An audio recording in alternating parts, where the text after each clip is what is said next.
Bonjour à toutes et à tous. Bienvenue, bienvenue dans ce nouveau webinaire du réseau Mobine. On va attendre encore 2-3 minutes pour laisser le temps à tout le monde de se connecter correctement. Et puis nous pourrons démarrer.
Le nombre de participants augmente encore. Je te propose de démarrer, Dylan. Tu peux peut-être lancer l'enregistrement. C'est bon. Alors, bonjour à toutes et à tous, bienvenue pour cette nouvelle édition de notre programmation de webinaire. Donc aujourd'hui, c'est le 10e webinaire du réseau Mobine, webinaire qui est dédié à l'accompagnement en changement de pratique en mobilité. Donc moi, je suis Josie Salem, chargée de mission régionale de Mobine Occitanie. Je suis aussi coordinatrice de l'animation fédérale du réseau Mobine France. Donc, j'ai la chance d'introduire ce webinaire. Donc, je vais dans un premier temps vous présenter en quelques slides le réseau Mobine, et puis je laisserai la parole à Dylan Olivier, qui est mon collègue pour la région Pays de la Loire. Donc, le réseau Mobine, donc le réseau des acteurs territoriaux de la mobilité inclusive. C'est un réseau qui est premièrement fédéré dans les régions Mobine. Nous avons effectivement des adhérents territoriaux qui sont fédérés dans des régions Mobine, et ces régions Mobine sont fédérées dans le réseau Mobine France. Quelques chiffres. Alors là, la diaporama n'est pas actualisée, enfin la diapositive n'est pas actualisée. Hier, on a refait le calcul. Nous sommes à 242 adhérents sur le réseau Mobine. Nous avons à peu près 1000 professionnels équivalent temps plein dédiés à la mobilité inclusive et solidaire. Au niveau de Mobine, nous sommes 17 salariés. En ce qui concerne les budgets, le budget cumulé, ça représente à peu près 80 millions d'euros. Nous avons 12 régions Mobine constituées, la dernière en date étant la région Mobine PACA, dont l'AG constitutive aura lieu au début du mois d'avril, et ce qui représente à peu près 80 000 personnes accompagnées dans les structures adhérentes du réseau Mobine. Donc voilà pour quelques chiffres. Notre approche dans ce réseau, nous sommes mis d'accord pour donner notre définition de la mobilité solidaire et inclusive. Et effectivement, celle que nous retenons, c'est un secteur de l'accompagnement social qui permet à chacun de trouver une solution de déplacement durable, adaptée à ses besoins et à ses moyens. Notre approche dans ce réseau Mobine, c'est d'avoir une approche globale et d'être sur 2 blocs. Dans le premier bloc, pour nous, c'est le savoir bouger, où dans le savoir bouger, vous avez effectivement la transmission, toutes les actions, tous les services qui transmettent les compétences et les capacités pour se déplacer de façon autonome et durable pour les personnes. Et puis, nous avons l'autre bloc qui est le pouvoir bouger, où là, effectivement, vous avez toutes les actions qui permettent de lever les freins matériels et financiers, et pour permettre aux gens de disposer des moyens matériels pour se déplacer de nouveau. Donc, l'émission de nos 242 adhérents, c'est bien d'accompagner les publics vulnérables vers une mobilité autonome et durable. C'est d'apporter des solutions concrètes dans le savoir et le pouvoir bouger pour que les personnes puissent à nouveau se déplacer. L'émission du réseau Mobine, du réseau national Mobine, il y a 4 grands blocs. C'est d'abord une mission d'animation du réseau de ces acteurs territoriaux de la mobilité inclusive, une animation au niveau régional et une animation au niveau national. Ensuite, on a l'objectif de professionnaliser les structures et les équipes qui sont adhérentes au réseau Mobine. On accompagne le développement de nouvelles solutions, c'est-à-dire que nous sommes en capacité de mener des diagnostics ou des études mobilité auprès de collectivités, mais nous sommes aussi en capacité d'accompagner certaines de nos structures adhérentes au développement de nouveaux services. Et enfin, la dernière mission, c'est une mission de représentation. Nous représentons les adhérents d'une part à l'échelle régionale, mais aussi à l'échelle nationale, puisque nous sommes les interlocuteurs de certains ministères. Nous faisons partie, nous sommes une marque du LMI, qui est le laboratoire de la mobilité inclusive. Et vous le voyez, notre ambition est bien de fédérer et d'accompagner l'ensemble des acteurs territoriaux de la mobilité inclusive et solidaire. La typologie des publics accompagnés dans nos structures, vous voyez la diapositive tout comme moi, donc on a vraiment une typologie de public assez diverse avec effectivement une dominante pour les publics en insertion socio-professionnelle ou les demandeurs d'emploi. Et vous voyez aussi qu'on accompagne les jeunes, les seniors, les habitants des quartiers prioritaires politiques de la ville, les réfugiés migrants, les personnes qui effectivement ont un handicap ou une déficience cognitive. Donc vous voyez ici toute la typologie des publics qui sont accompagnés dans les structures adhérentes au réseau Mobine. Et enfin, alors avant de passer la parole à Dylan qui a préparé le contenu du webinaire, nos intervenants, moi je voulais juste vous indiquer que le webinaire d'une part sera enregistré, que la présentation vous sera envoyée. Vous pouvez poser des questions. Pour ce faire, vous avez un onglet questions. Donc je vous invite après chaque intervention à poser vos questions. Nous essaierons de prendre une ou deux questions après l'intervention de chaque intervenant. Et si toutefois nos intervenants le peuvent, ils pourront aussi répondre directement par écrit si vous posez des questions. Mais dans le diaporama, A priori, jeudi, il y a des problèmes de connexion, donc je vais prendre le relais. Donc oui, comme à Dylan Olivier, qui est chargé de mission pour la région Pays de la Loire. Dylan, donc à toi. C'est ça, merci Josie. Donc tout d'abord, merci à vous tous d'être présents, que ce soit intervenants comme participants. Aujourd'hui, on a 6 intervenants qui vont vous présenter leur travail sur toute la thématique d'accompagnement au changement de pratique. On va commencer par Séverine Millet qui travaille chez Nature Humaine. Donc, elle va nous présenter l'approche psychologique de ce changement de pratique. Marion Brosseau nous présentera ce changement de pratique appliqué à la mobilité en général. Rémi Cassabel continuera sur cet apprentissage de mobilité sur un public scolaire, en tout cas les actions qu'ils font dans leur structure sur le public scolaire. Franck Bugentis apportera cette vision aussi plus sur les ateliers vélo, en tout cas, dans sa région de Nouvelle-Aquitaine.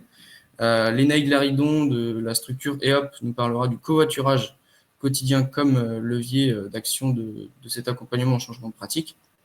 Et nous finirons par l'intervention de Jérôme Vigogne de la fresque de la mobilité, où il vous proposera un petit atelier interactif pour vous amener sur ce changement de pratique.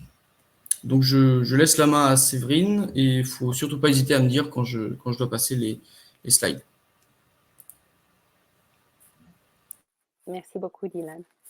Peut-être je me présente rapidement. Donc, Voilà, ça fait une vingtaine d'années que je travaille sur les enjeux climatiques, écologiques et RSE aussi.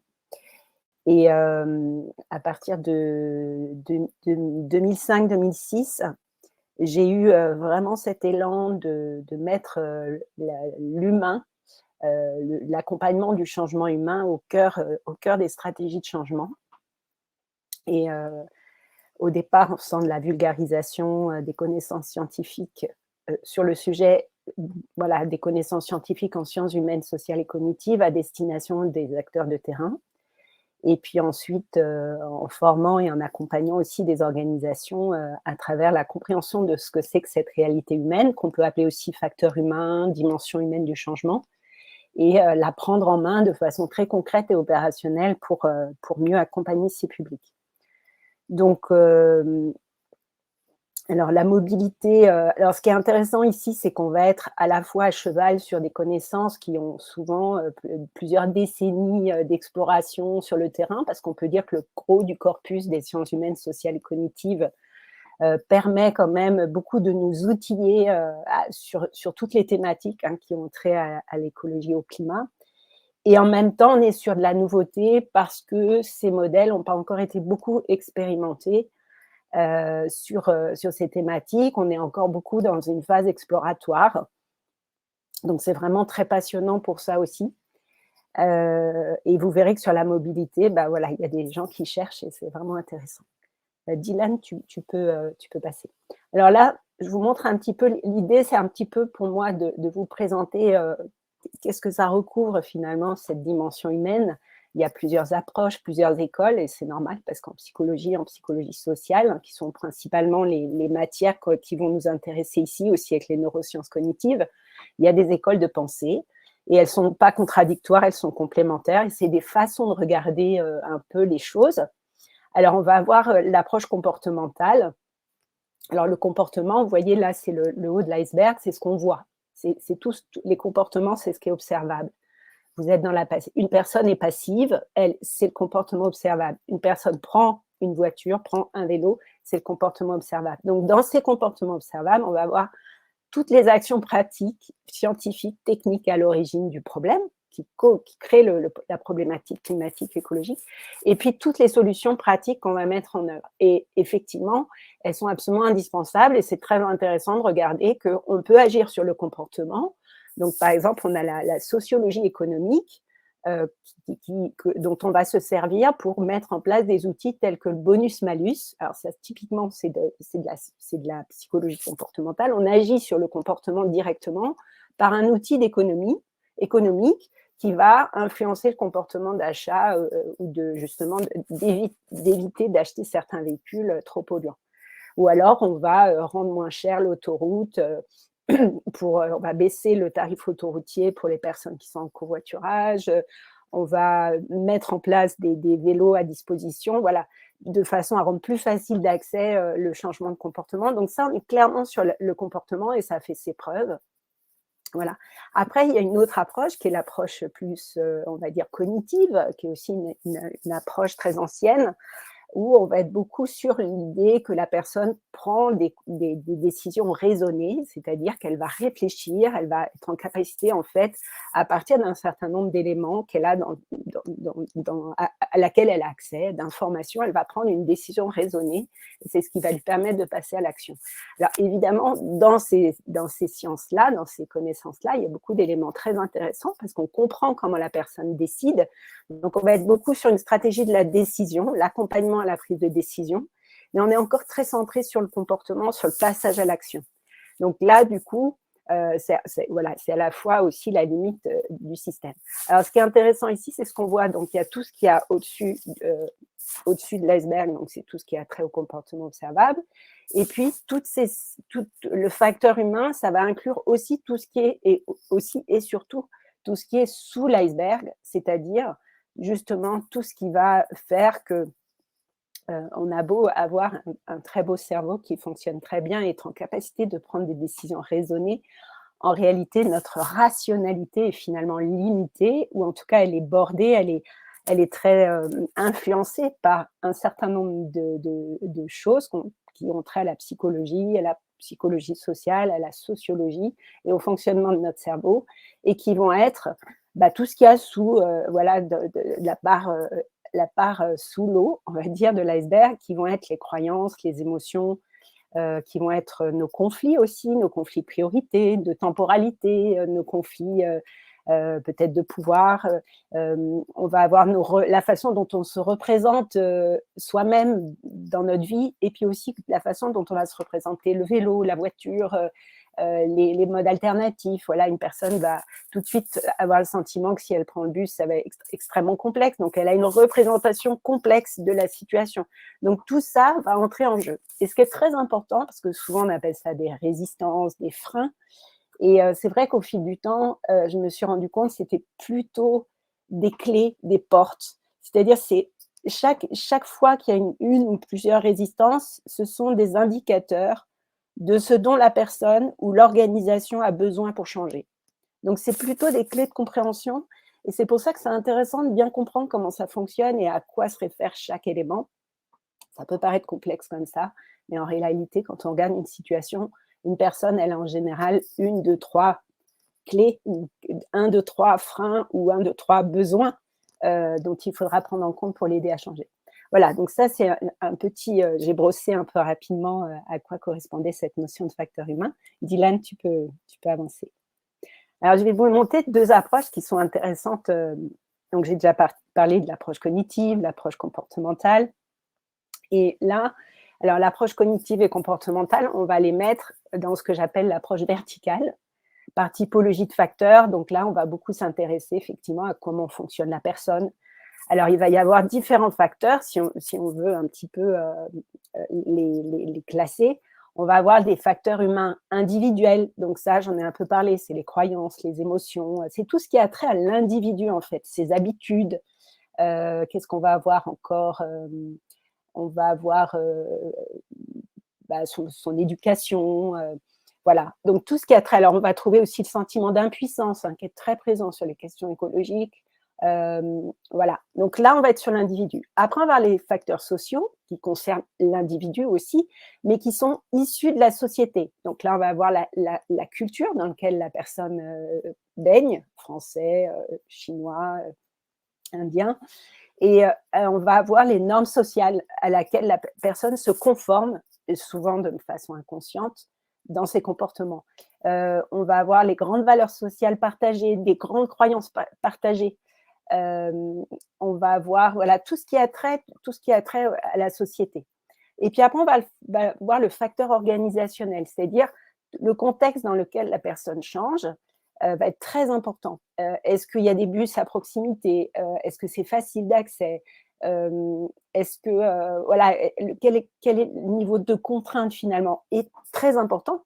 On ne change pas si on ne considère pas qu'il faut aussi se réorganiser. Donc ça fait partie des choses très importantes, c'est que si on veut changer un comportement sans se réorganiser, ça va être compliqué parce qu'il y a beaucoup d'habitudes et d'automatismes qui risque donc la réorganisation de son parcours, de son quotidien, d'une certaine façon, va être très, très facilitante. Et puis après, on a les facteurs contextuels qui vont être, tout d'un coup, il y a une grève, tout d'un coup, il y a une crise, et on voit qu'effectivement, tout le contexte de la mise en œuvre du projet va être important. Donc là, c'est une façon d'aborder l'humain qui est vraiment très intéressante et pertinente, et qui permet d'avoir un tableau très précis en fait de ce qui se joue. Donc là, pour le coup, je me base sur des travaux de chercheurs, de docteurs en psychologie sociale qui utilisent ce classement, et donc c'est quelque chose qui est tout à fait validé scientifiquement. Et puis après, très complémentaire, et ça c'est quelque chose auquel on pense moins, et notamment en mobilité, c'est l'approche par étapes. Alors cette approche, elle est très importante parce que, comme je l'ai dit au début, on a tendance à voir le changement comme un changement au niveau du comportement, c'est-à-dire qu'on va penser à l'action. Alors, je ne sais pas si vous voyez trop mes petites étapes là sur l'image parce que c'est petit, mais c'est un modèle en fait. Alors, l'action, elle est en rouge là, dans le petit camembert rouge au-dessus, vous avez l'action. Et avant ça, en fait, le modèle, il commence à gauche avec la précontemplation, qui est une phase où la personne n'a absolument pas l'intention de changer. Et il y a beaucoup de gens qui sont dans cette phase parce qu'ils sont dans le déni du problème, des enjeux, ils sont dans le déni de leurs responsabilités, ils ne considèrent pas que leur comportement est un problème. Vous voyez, il y a différents profils. Et puis, donc, ils ne sont pas encore entrés dans la roue du changement. Et néanmoins, on peut quand même faire des choses pour ces personnes-là.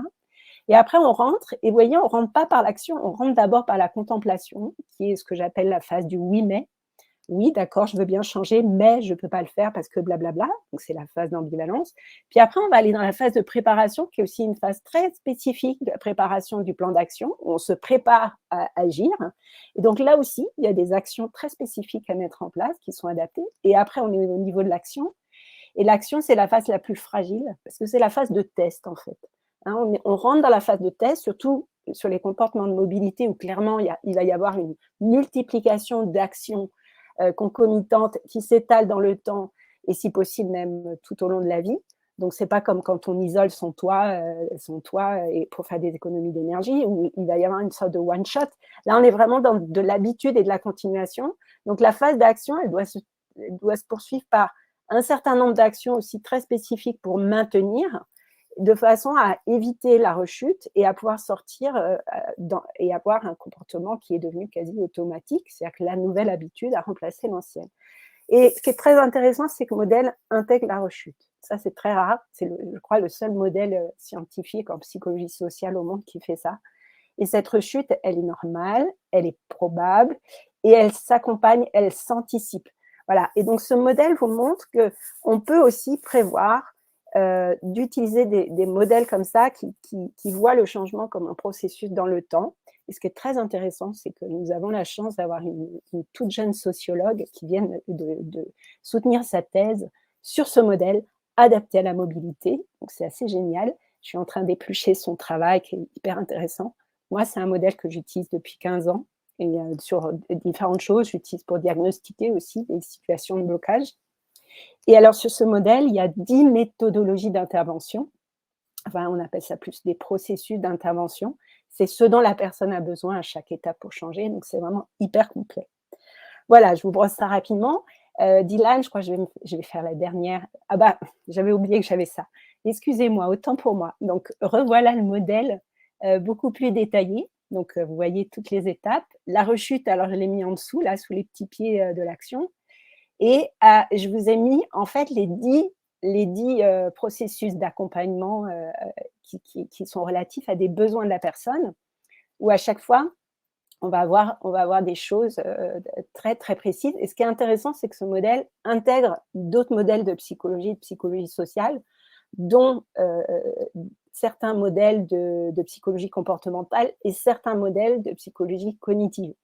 Donc, c'est en ça qu'il est hyper intéressant, parce qu'il y a une complétude, en fait. Alors, peut-être, je prends une ou deux choses. Ce qui est très intéressant à l'étape de la contemplation, c'est qu'il y a l'éveil émotionnel.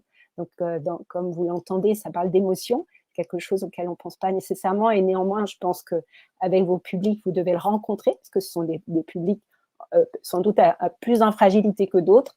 Et cet éveil émotionnel, c'est la capacité à voir comment le changement nous dérange du point de vue vraiment intime, personnel, et d'être en capacité de voir ses émotions. Et il y a quelque chose souvent qu'on ne sait pas, je ne sais pas si ça vous arrive, mais moi, dans mon métier, ça m'arrive, d'avoir des personnes qui sont dans de la plainte, beaucoup de la litanie de plaintes, et qui voient vraiment la masse de contraintes et de freins au changement, alors parfois même qui voient toute la difficulté du changement sociétal, sur laquelle, bien sûr, elles n'ont pas la main, mais qui se chargent psychologiquement de ça.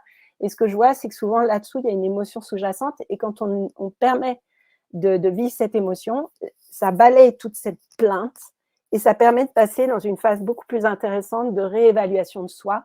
La réévaluation de soi, qui est le numéro 4, là, c'est toujours en contemplation, ça va être vraiment de regarder en quoi ça vient challenger mes valeurs. Et les valeurs, en psychologie sociale, c'est fondamental, parce que les valeurs, c'est ce qui nous fait agir au quotidien. Il y a des valeurs très actives qui nous font agir et qui peuvent être contre-productives ou maintenir le statu quo de l'inaction. Et donc, la réévaluation de soi va permettre de faire cette évaluation de, finalement, est-ce que mon comportement est vraiment en accord avec ce que je veux fondamentalement. Voilà. Et puis après, il y aura des choses très concrètes. Là, je passe, et ce sera mon dernier mot, Dylan, promis. Les contre-mesures en 8 au-dessus de l'action, c'est, je le disais, on ne peut pas changer si on ne se réorganise pas. Et j'accompagne, par exemple, des entreprises qui veulent mettre en place des feuilles de route RSE très ambitieuses, mais sans revoir toutes les habitudes organisationnelles qui maintiennent le statu quo de l'inaction, la passivité. Donc, du coup, ça demande aussi d'identifier finalement les routines quotidiennes, et ce sera pareil chez un individu qui veut changer sa mobilité, les routines quotidiennes qui maintiennent le fait de prendre toujours sa bagnole ou de vouloir une bagnole s'ils n'en ont pas, et du coup d'être dans des impasses. Et donc ça, c'est vraiment des choses très puissantes et trop méconnues à mon goût. Voilà, donc je suis ravie si je peux partager ça avec vous. Ça va, Dylan? Je suis dans le temps? C'est parfait. Merci. Super. Merci. Donc, je peux passer la main à Marion qui va aussi revenir sur ces étapes, mais vraiment appliquées à la mobilité. Je te donne la main, Marion. Oui, merci. Et merci Séverine, parce que sans qu'on soit concerté, je vais tâcher d'être très complémentaire avec vos propos en ayant une application, et je vais notamment vous raconter une petite histoire. Mais donc d'abord, moi je suis Marion Brosseau de l'Agence normande de la biodiversité et du développement durable. Et donc, si je prends la parole aujourd'hui, c'est aussi parce qu'on a pas mal travaillé avec des chercheurs en psychologie sociale pour, à travers des recherches-actions, pour voir justement comment eh bien, cette approche peut permettre aux collectivités notamment, de davantage intégrer, eh bien, l'accompagnement au changement et de bien comprendre aussi quelles sont, ces étapes. Dylan, si tu veux bien passer à la suivante. Donc alors les freins ou les clés, hein, comme l'a dit, Séverine, en mobilité, on a un peu 2 types, hein, voilà, ces freins extrinsèques qui ne dépendent pas forcément, voilà, de la personne. Donc il y a cet effet cycle de vie. Bon, ben, voilà, on a l'habitude d'avoir une voiture, ça fait partie limite des choses qu'on valorise. On a accès, on a le permis, on a une voiture, on est un petit peu validé, c'est dans l'ordre des choses. Évidemment, on a accès ou pas, à une offre de transport et notamment, voilà, on pense pas mal aussi au milieu rural où les personnes se disent: «Bah, de toute façon, j'ai pas de transport, donc ma seule option, c'est la voiture». Bien évidemment, les contraintes familiales, forcément, quand on a, des enfants, qu'on doit transporter aussi peut-être parfois des personnes âgées à des rendez-vous, on doit transporter des affaires, ce sera un peu galère de prendre des transports ou d'imaginer, quelque chose d'autre que l'habitude qu'on a ancrée, grâce à la voiture ou à cause de la voiture. Et puis évidemment aussi les contraintes professionnelles, horaires décalés, travail éloigné du domicile, voilà. La solution, la plus simple et la moins fatigante, parce que notre cerveau aime bien les habitudes aussi, hein, ça va être la voiture. Et donc là, on a aussi des freins, intrinsèques, et c'est un peu les leviers, hein, en psychologie sociale liés aux déterminants, à toute ce dessous d'iceberg qu'on a vu tout à l'heure. C'est notre image par rapport à la voiture. Il y a des personnes, beaucoup, qui aiment bien être un peu sont dans leur bulle, voilà, dans leur voiture, même si c'est les bouchons, elles en profitent, elles s'écoutent un podcast, elles téléphonent, évidemment en kit main libre, voilà. Elles sont dans leur bulle, donc c'est un temps pour elles voilà, c'est leur sas un petit peu, avant le travail, après le travail. Évidemment, la force de l'habitude, pourquoi changer puisque, c'est fonctionnel pour nous, comme on l'a dit, le cerveau, il a un peu la flemme quand même, hein, il aime bien ses habitudes et il n'a pas envie de faire des efforts pour, changer, donc pourquoi se poser des questions? Des compétences aussi, voilà, en mobilité, on se dit: «Bah, en fait, pour moi, le bus, c'est compliqué, voilà, je comprends pas ou même passer en vélo, je sais pas où sont les pistes cyclables, voilà, j'ai pas envie de changer mon fonctionnement». Et puis aussi des perceptions erronées du coût, et ça, on va voir que ça peut aussi être un levier. Les personnes ne se rendent pas forcément compte finalement du budget que ça représente, d'avoir une voiture et de combien justement elle pourrait avoir, des bénéfices aussi, financiers, à changer. Merci Dylan, c'est bon, tu peux passer, au suivant. Donc moi j'aime bien la représentation, un peu plus en escalier, on va dire, du modèle, transthéorique, mais on voit quand même, hein, effectivement qu'il y a cette boucle parfois qui se fait. Alors je vais pas reprendre en détail comme l'a fait, Séverine Millet. Moi, ce que je vous invite à faire avec moi, c'est de suivre le parcours d'une personne, un parcours, on va dire, un peu type. Donc, on va suivre notre amie, Julie, dans son aventure de mobilité. Alors, Julie, c'est une jeune femme, hein, qui se déplace en vélo. Donc là, elle est dans le stade de pardon, pas en vélo du tout, en voiture. Elle est dans son stade de pré-contemplation. Donc elle se déplace en voiture, mais elle a quand même de plus en plus d'amis proches qui, se déplacent en vélo. Elle entend, voilà, aux informations, parler de la pollution de l'air, hein, voilà, des pics de pollution et cetera et aussi des bienfaits du vélo. Mais bon, elle s'y intéresse, pas plus que ça. Elle se sent pas concernée, elle se sent pas, responsable. Mais mine de rien, voilà, elle observe un peu plus quand même son environnement. Elle passe un peu là dans ce stade de contemplation. Elle commence à voir différemment, en fait, ses trajets en voiture, et notamment elle a des sentiments négatifs, hein. Elle en ressent de plus en plus parce qu'elle perd du temps dans les bouchons. Elle perd du temps à chercher, une place de parking. D'ailleurs, les zones de parking gratuites se font de plus en plus rares sa commune et en plus, il y a des travaux de longue durée sur une partie de son parcours, ce qui la ralentit énormément et puis alors, ce qu'elle observe, c'est surtout que quand elle est là à l'arrêt, à un feu rouge là, qu'elle est dans son bouchon, elle voit finalement des cyclistes qui la doublent, hein, sur leur piste cyclable, sur la droite et voilà, elle se dit: «Tiens, finalement, le long de mon trajet, il y a quand même pas mal de pistes cyclables». Donc elle commence à en discuter un peu plus avec ses amis qui s'y sont déjà mis, donc elle les questionne, comment est-ce qu'ils s'y sont mis? Ses amis, c'est un peu des piliers forts, dans sa vie aussi. Ce qui leur plaît, ce qu'ils apprécient dans le fait d'être en vélo, est-ce qu'ils se sentent en sécurité? Voilà, elle commence un petit peu à voir ses dissonances, à s'intéresser à ses propres peurs, à chercher une motivation et vous pouvez voir un petit peu au fil de ce récit justement, les freins qu'elle rencontre et un petit peu les leviers qui vont, s'activer au fil de son parcours. Je reviendrai après, plus précisément sur les leviers qu'on peut activer et que vous activez sans doute, déjà. Donc ensuite, elle passe un petit peu dans sa phase de préparation, notre amie Julie. Elle va commencer un petit peu à chercher un vélo qui correspondrait à son usage. Donc pour ça, bah, elle se renseigne déjà auprès d'usagers, mais aussi elle va aller voir des sites comparateurs de vélos, elle va aller voir, des boutiques spécialisées pour leur dire, bah, voilà, moi, à quoi ressemble mon parcours, la fréquence à laquelle j'imagine prendre mon vélo, donc voilà, elle se renseigne. Elle modélise aussi, plusieurs trajets possibles grâce à, des outils, cartographiques numériques, qui lui montrent justement différents trajets, là où il y a, des bandes cyclables ou pas. Et puis, bah, pour se rassurer, parce que ça fait quand même longtemps qu'elle a mis, voilà, le pied sur un vélo, sur, une pédale. Elle s'inscrit à une remise en selle par une association locale. Voilà, comme ça, elle se rassure un peu. Elle a des retours d'expérience, une dynamique un peu de groupe. Voilà, donc elle reçoit des conseils, elle peut consulter différents supports qui l'aident vraiment dans sa préparation. Et donc, bah, une fois qu'elle a fait cette préparation, ce qui lui reste, c'est de passer un peu à l'action quand même, hein. Donc, comme le disait tout à l'heure, Séverine Millet, c'est un peu la phase, voilà, la plus fragile. Heu, Elle va tester, elle va notamment, bah, voilà, se mettre donc elle a à peu près, chronométré, normalement, elle doit mettre à peu près, 20 minutes, donc elle se dit: «J'ai pas le temps de transpirer», donc j'essaye, voilà, j'y vais avec mes vêtements pour la journée de travail, on va voir comment ça se passe, si mes collègues me font des remarques, hein, si je suis en mauvais. Évidemment, tout se passe pas comme prévu, hein, elle avait pas tout anticipé. Par exemple, bah, des fois, il pleut, hein, donc elle va investir dans des vêtements de pluie pour se protéger en cas de pluie et puis, elle va modifier son trajet parce qu'il y a quand même certains endroits où, en fait, elle se sent pas trop à sa place ni en sécurité. Donc elle va essayer de voir si elle peut pas faire peut-être un petit détour, mais au moins elle se sentira, plus à son aise et puis elle se rend compte que, bah, des fois, ce qui était pratique quand elle était en voiture, c'est que, elle faisait des petites courses avant de rentrer chez elle. Donc là, elle se rend compte, bah, que ça pourrait être pas mal, bah, elle va emprunter des sacoches avant d'en acheter. Voilà, ses parents qui ont des vélos aussi, elle leur emprunte des sacoches pour voir si c'est suffisant pour faire des courses.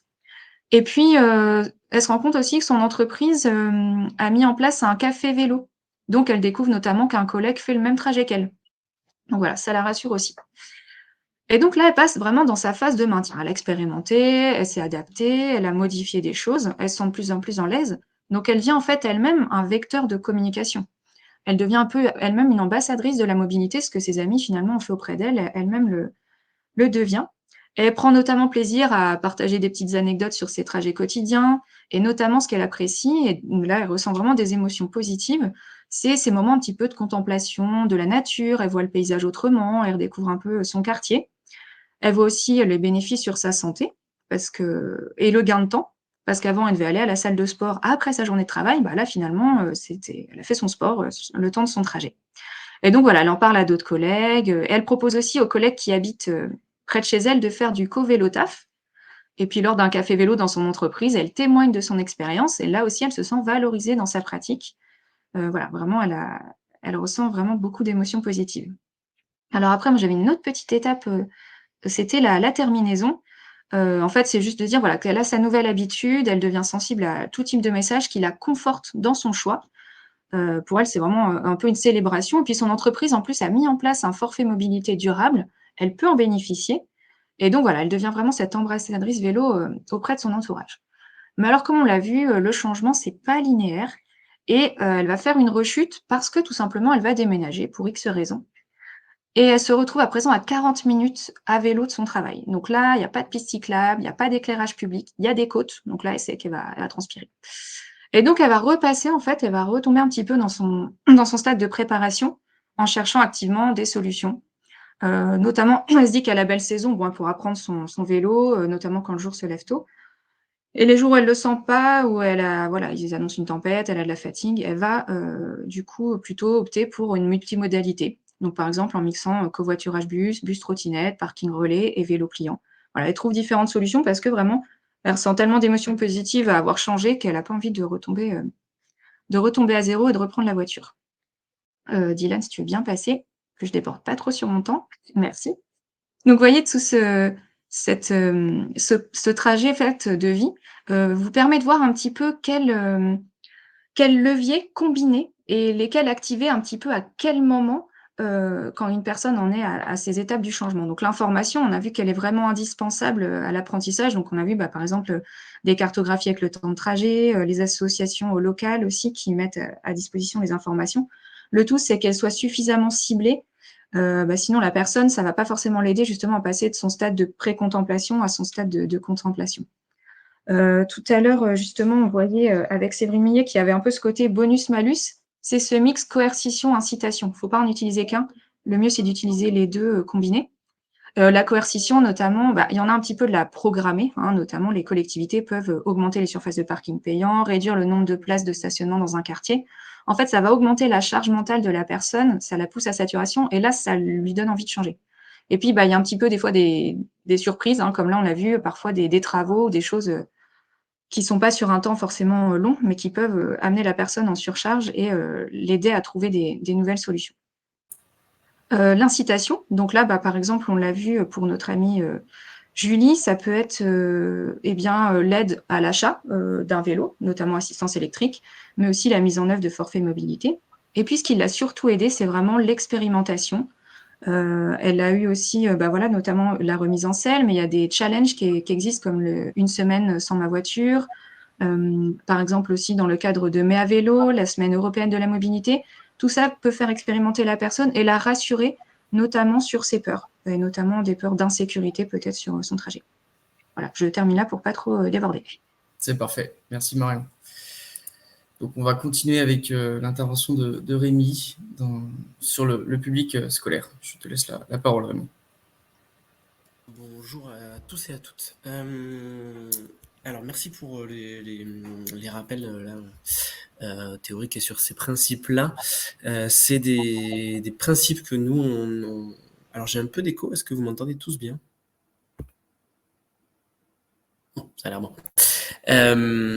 Donc c'est des principes que nous on applique au quotidien à l'agence lozérienne de mobilité, mais pour lesquels évidemment on fait aussi face aux écarts entre réalité et théorie, mais quand même j'y reviendrai un peu après.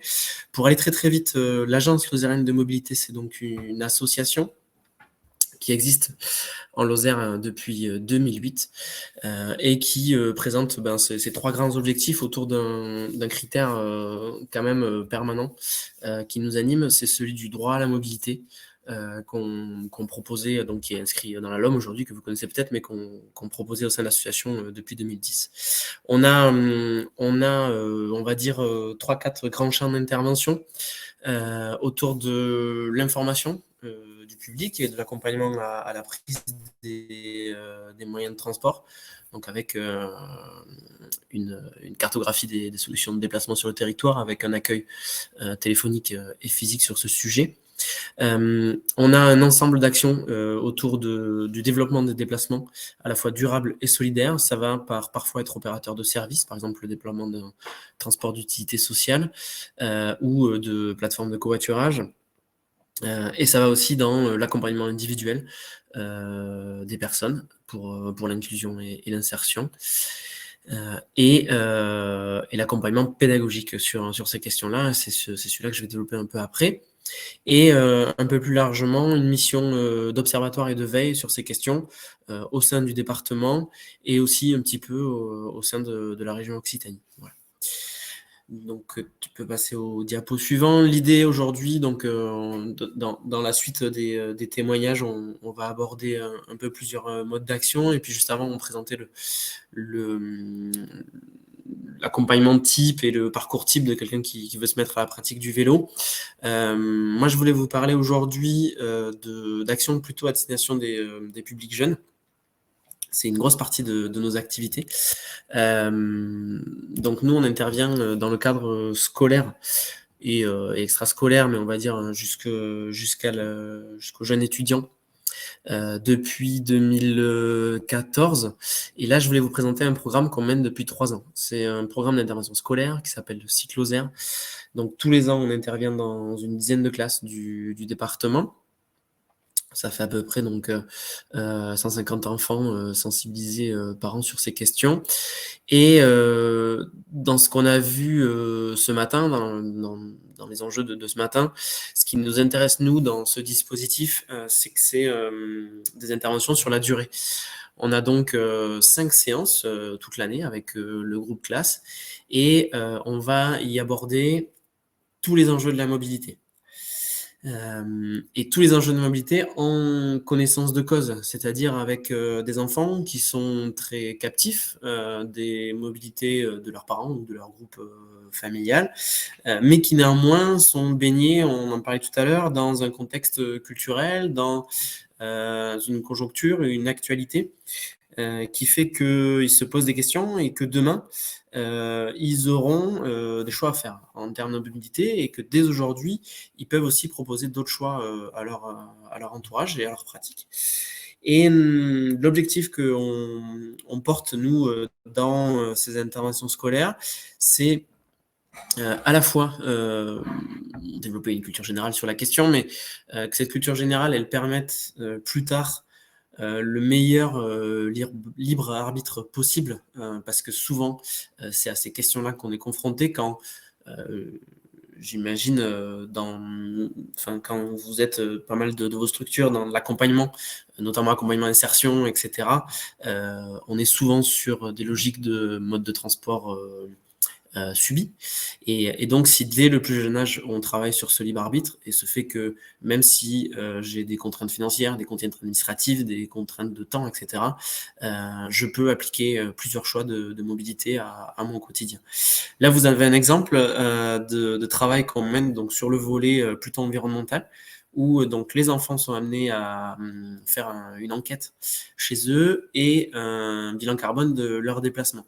Donc là, on est typiquement dans l'accompagnement au changement de comportement. On demande à la personne de se mettre en action et d'évaluer déjà comment ça se passe chez elle, etc., etc.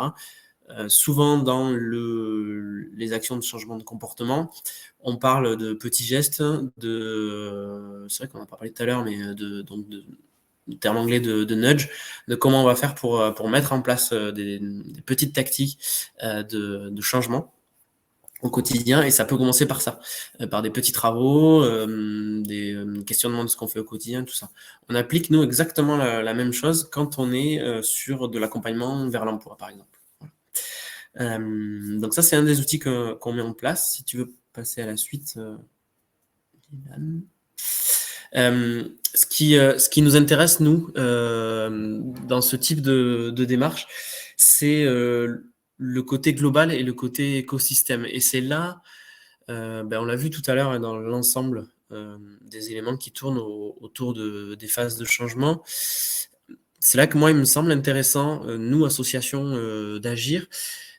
C'est soit d'être spécialisé sur un thème, la mobilité vélo, l'apprentissage du vélo, l'accompagnement plutôt social et solidaire ou la mise en place d'un service de mobilité, mais de le faire de manière réfléchie et concertée avec les autres acteurs, ou alors d'être une plateforme, une agence de mobilité et d'être un peu sur tous les sujets et aussi d'intégrer d'autres acteurs. L'idée, c'est que en 2009, 2010, ce qu'on proposait comme discours en termes de mobilité, c'est aujourd'hui ce qui se passe en France. Tout ça pour dire que nous, à l'agence de mobilité, on n'était pas des devins, on se basait sur des travaux qui existaient déjà.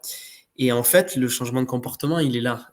Certes, quand on est le jour J en face de la personne, on va pas forcément avoir des résultats tangibles et personnellement satisfaisants par rapport à son travail sur le moment. Mais on est là, je pense, dans nos structures pour proposer une petite graine supplémentaire sur ces questions-là. Et peut-être que là, un enfant, c'est pas aujourd'hui qu'il va se déplacer, mais c'est dans 10 ans. Par contre, peut-être que, et c'est ce qu'on voit dans nos témoignages, ça va donner envie à sa mère, à son père, de se mettre au vélo parce que on aura appris à l'enfant à faire du vélo, à réparer son vélo, etc. Ou à utiliser les moyens de transport, ou à venir en pied plutôt que de prendre 10 fois sa voiture pour emmener ses enfants à l'école. C'est des choses qu'on n'aura pas agit directement sur le comportement de l'enfant sur le moment, mais il y a des effets collatéraux. Et c'est ça, je pense, qui est important. Et c'est ça, moi, ce que j'ai tendance à dire quand on parle des schémas, d'étapes de changement, etc., etc. Je trouve que ces théories de changement de comportement, ça nous apprend aussi à relativiser sur notre pouvoir d'action et à rendre positif notre action. Il va y avoir des moments où ça impacte, où ça marche très très bien, où il y a du changement, là, ce que je viens d'expliquer sur le comportement des parents, le comportement des enfants. Et il va y avoir des moments où notre rôle, il est là pour proposer quelque chose qui sera utile plus tard. Vous pouvez faire le même parallèle, vous accompagner quelqu'un vers l'emploi sur ses mobilités, etc. Ça dure très très longtemps, il y a de grosses contraintes administratives, de grosses contraintes financières, des habitudes de vie aussi. La personne, elle va pas forcément se mettre à prendre le bus, elle va pas forcément réussir à passer son permis ou à se déplacer, pas forcément vaincre sa peur de sortir de chez elle. Mais vous lui aurez proposé quelque chose. Et peut-être quand elle aura changé de ville, qu'elle aura déménagé, qu'elle aura de nouvelles conditions de vie, elle utilisera des outils que vous lui avez proposés sur le moment. Et nous, notre volonté d'écosystème, c'est ça. Et aujourd'hui, on propose de travailler avec les acteurs locaux que sur ce principe d'écosystème collaboratif, à la fois travail auprès des collectivités locales, à la fois travail sur le terrain auprès du public, et à la fois travail avec les autres acteurs, associations locales, travailleurs sociaux, etc. Et ça permet de mettre en place des dynamiques qui sont vraiment favorables au changement de comportement individuel. Et évidemment, il faut changer les comportements et les habitudes des décisionnaires si vous voulez qu'il se passe des choses auprès des habitants du quotidien. J'ai un peu balayé le tout par rapport à ce qu'on fait, nous, au quotidien. Si vous avez des questions, n'hésitez pas. Et... Merci en tout cas, Rémi. C'est vrai que là, on va passer à une petite étape de questions-réponses. Je ne sais pas si, Josie, dans le chat, tu as vu des questions qui pouvaient intéresser les intervenants. Mais il y avait une question de Pascaline qui demandait, surtout par rapport aux aides en fait, de l'État, par rapport au vélo classique, à l'achat d'un vélo classique et un VAE. Mais Franck a répondu par rapport au vélo classique et au montant de l'aide. Alors, si nos intervenants souhaitent intervenir sur les aides vélo, pourquoi pas? Ce serait bien de refaire un point là-dessus. Ou... je peux vous mettre un petit lien très vite qui explique tout ça. Parfait. J'avais une question, j'ai vu de Jacques Stéphanie, mais je ne suis pas sûr de comprendre dans question. Ouais, par rapport à l'expérimentation pour les élus décideurs. Peut-être que c'est... Est-ce qu'il existe effectivement des expérimentations pour les élus décideurs, des formations? C'était peut-être ça le sens de la question, je ne sais pas. Est-ce que vous pourriez préciser votre question, s'il vous plaît? Et puis sinon, on n'a pas beaucoup de questions à ce stade. Donc Dylan... On peut continuer. Je te propose de poursuivre. C'est ça. Rémi, je te laisserai répondre dans le chat quand la question sera plus détaillée. Donc, on va passer à Franck, qui a bien répondu tout à l'heure avec des actions de remise en selle chez Insercycle. Je te laisse la parole, Franck. Bonjour à tout le monde. On m'entend bien? C'est Oui, parfait. bonjour Franck, Parfait. très bien, parfait. Super. Donc, super intéressant le côté théorique et nous, on est en plein dans le pratico-pratique. Donc, je vais vous présenter un dispositif qui est mené sur le département de la Gironde. Donc, on a de la chance en Gironde d'avoir un département qui est quand même assez impliqué sur tout ce qui est promotion du vélo. Et on a une agglomération Bordeaux Métropole qui a des financements et qui se mobilise aussi parce qu'il y a des maires écolos dans plusieurs des villes de la métropole. Donc, il y a quand même beaucoup de financements, que ce soit sur le département ou sur la métropole, pour développer le vélo. Et donc, ça, c'est un programme qui est financé par le département. Donc, Insercycle, c'est un chantier d'insertion qui est sur le bassin d'Arcachon. Et on est au départ sur du recyclage. Petit à petit, on a commencé à travailler aussi sur tout ce qui était promotion du vélo au niveau des entreprises, au niveau d'une vélo-école.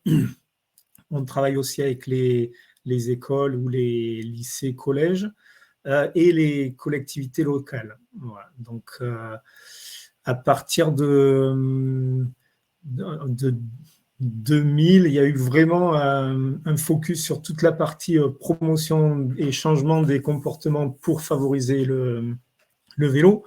Alors, en Gironde, on a la chance aussi d'avoir, c'est un département touristique, donc d'avoir quand même un bon réseau de pistes cyclables qui permet de faire des choses intéressantes. Le projet remise en selle, donc c'est vraiment ciblé pour des publics en difficulté. Donc ça, c'est pour nous, c'est public RS1. Donc on travaille avec les plateformes mobilité. Ça peut être aussi des jeunes mineurs non accompagnés. Donc là, on travaille avec les éducateurs. Et ça peut être donc des plateformes d'éducateurs. Et on travaille aussi depuis cette année avec un ESAT. Donc c'est pour des personnes qui ont quelques problèmes plus d'ordre psychologique ou des handicaps légers. Donc, c'est des publics qu'on essaie de mixer aussi. Donc, ça, c'est un truc qui est assez intéressant, c'est qu'on met en commun différents publics. Et donc, sur le bassin d'Arcachon et sur les autres territoires, il y a d'autres opérateurs qui mettent ça en place. Nous, on avait 5 actions prévues.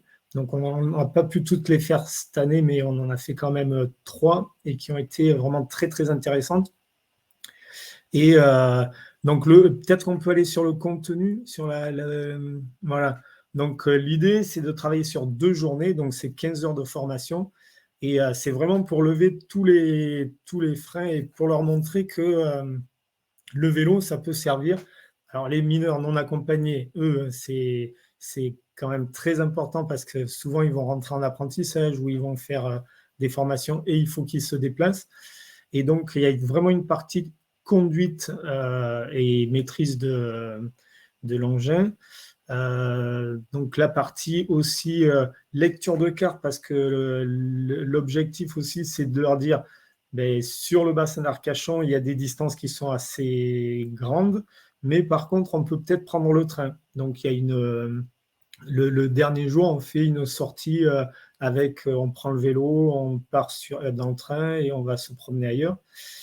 Et il y a une partie sécurité routière, voilà, parce que l'idée, c'est quand même qu'ils soient en sécurité et une partie aussi petite mécanique pour leur dire, voilà, un vélo, des fois, il y a la chaîne qui saute, il y a des choses à changer sur le vélo, les freins, c'est pas très compliqué à faire. Donc là, nous, on a des techniciens qui leur montrent vraiment comment ça se passe.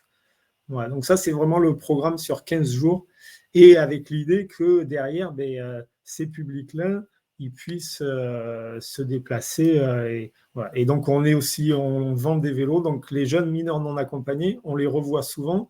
Ils viennent nous acheter des vélos qu'on fait à des tarifs vraiment très intéressants pour eux.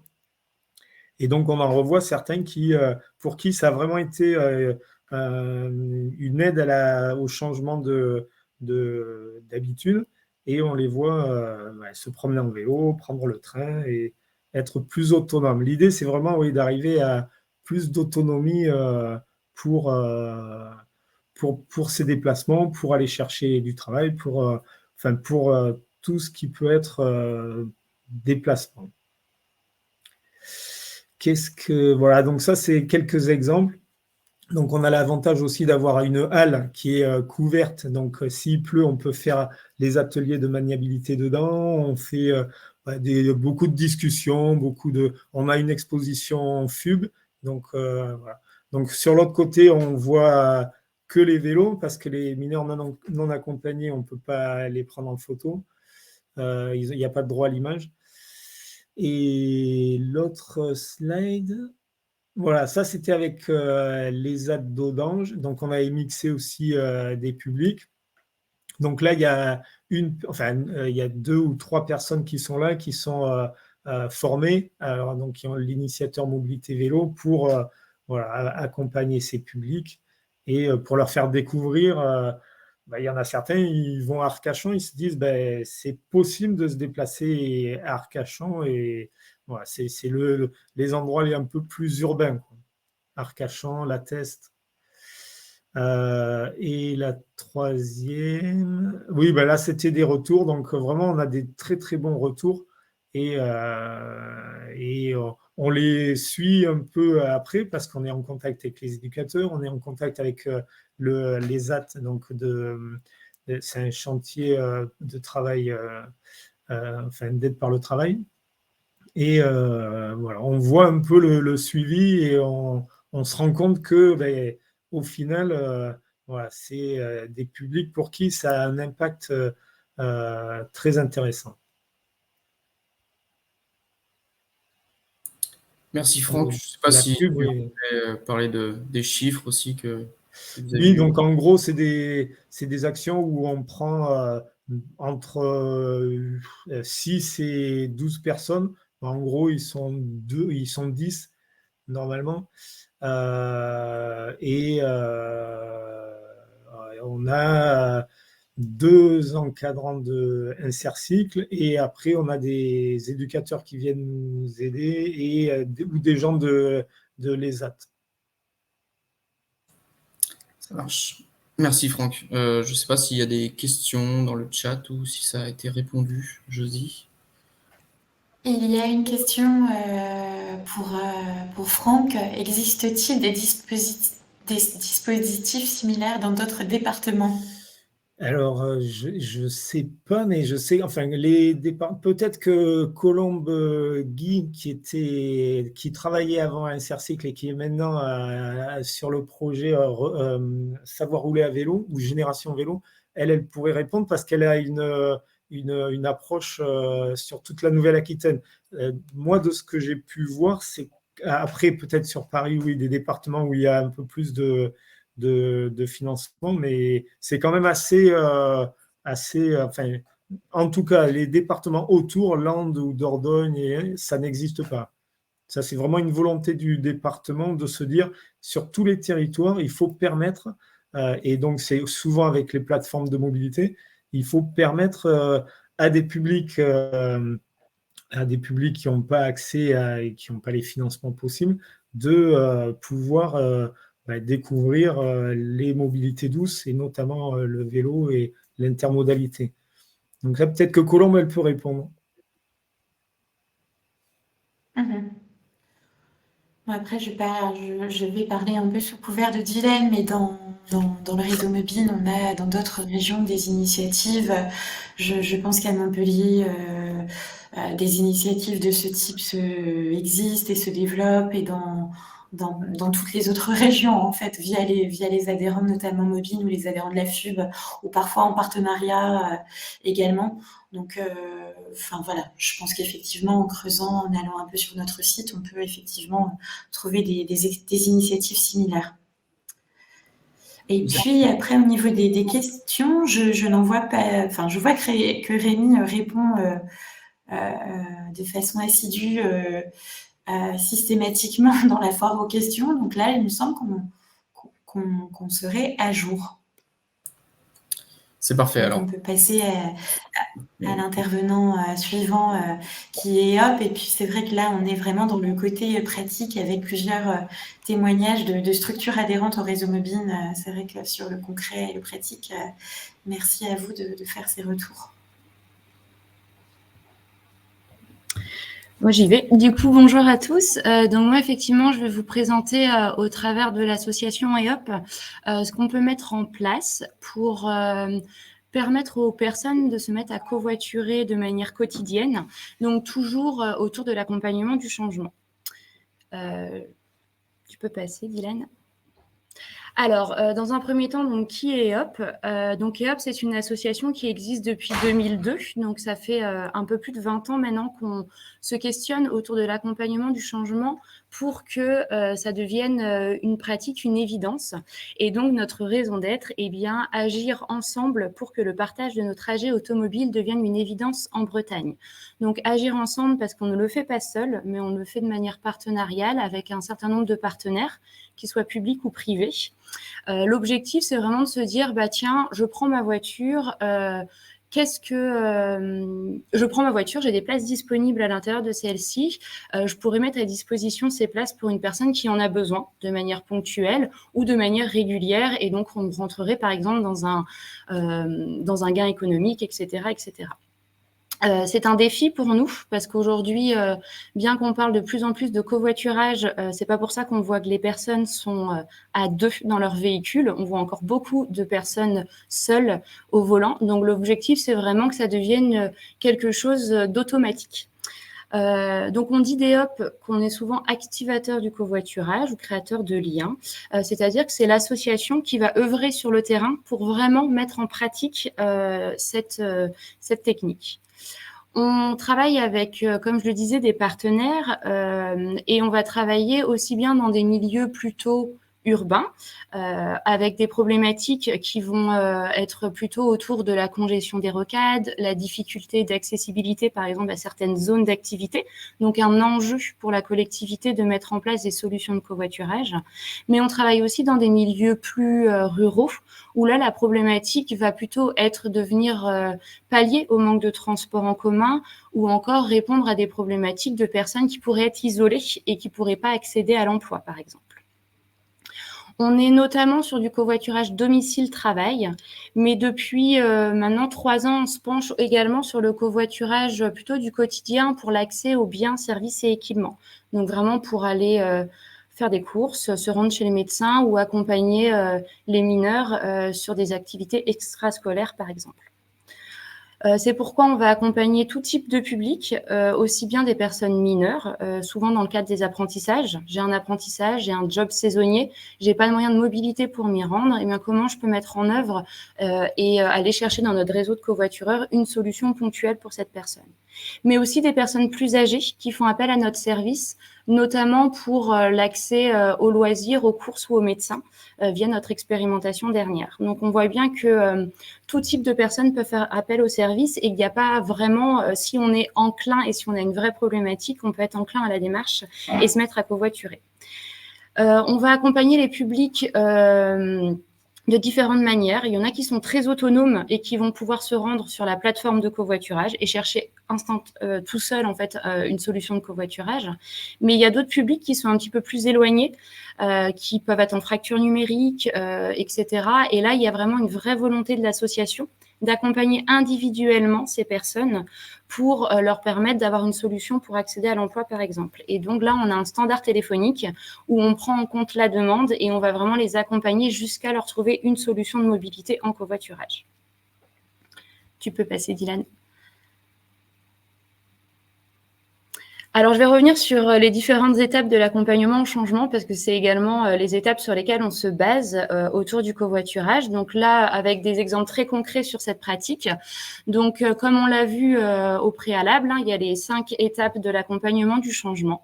Et donc, on voit bien que sur cette première phase de préparation au changement, donc cette pré-contemplation, nous, quand on intervient sur le terrain, donc que ce soit vraiment dans les entreprises ou à des événements locaux.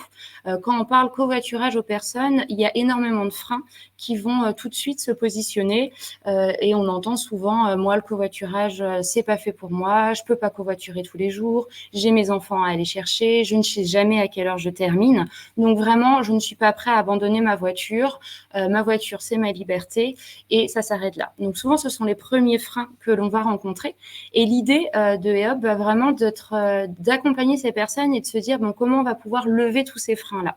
Donc du coup souvent c'est sur différentes actions et notamment diverses animations plutôt ludiques. Mais donc ça va être de l'animation très ponctuelle. Et puis en travaillant avec nos partenaires, on met en place aussi un certain nombre de communications. Donc, par exemple, quand on travaille avec les élus locaux, les communautés de communes, on met ce qu'on appelle régulièrement dans les bulletins municipaux ou les bulletins communautaires des articles qui vont parler de la pratique du covoiturage. Et puis, je vais aller dans mon entreprise et puis je vais voir une animation. Et du coup, petit à petit, on va se mettre à se dire, bah tiens, c'est vrai que pourquoi pas, ça pourrait être une alternative. Je vois aussi tous les jours sur la route les aires de covoiturage qui sont de plus en plus pleines, ce qui veut dire que les gens se mettent quand même en offre de marche. Et moi-même, je vais me dire, bah tiens, ça pourrait être une alternative. On commence à préparer le changement. Et puis, l'idée, c'est passer à l'étape suivante et donc de changer. Et là, on va se dire, bon, comment faire passer à l'acte? Et donc là, on met tout en place des actions autour du test pour essayer et tester. Et là, on va passer par différents outils. Donc, on va par exemple mettre en place des défis du covoiturage dans les entreprises, sur des zones d'activité ou aussi au niveau des habitants sur vraiment une communauté de communes. Et là, l'idée, c'est de se dire, on est sur un défi de 3 semaines, 4 semaines, donc c'est vraiment très ponctuel.